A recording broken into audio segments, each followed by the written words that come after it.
నమస్కారం. ఈటీవీ 360కి స్వాగతం. ముందుగా ప్రధాన అంశాలు. రేపటి నుంచి అమల్లోకి జీఎస్టీ కొత్త సంస్కరణలు, సామాన్యులకు దిగిరానున్న ధరల భారం.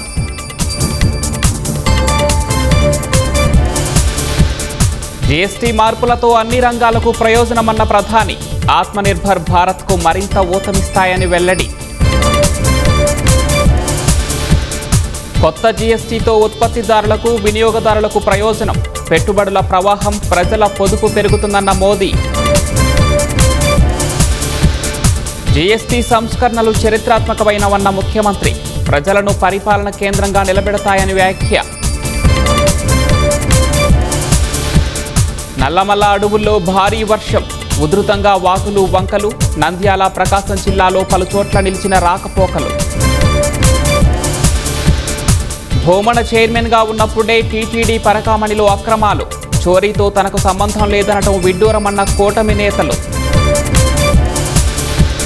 తిరుమల శ్రీవారి బ్రహ్మోత్సవాలకు కట్టుదిట్టంగా ఏర్పాట్లు, సామాన్య భక్తులకే అధిక ప్రాధాన్యమన్న టీటీడీ అదనపు ఈవో.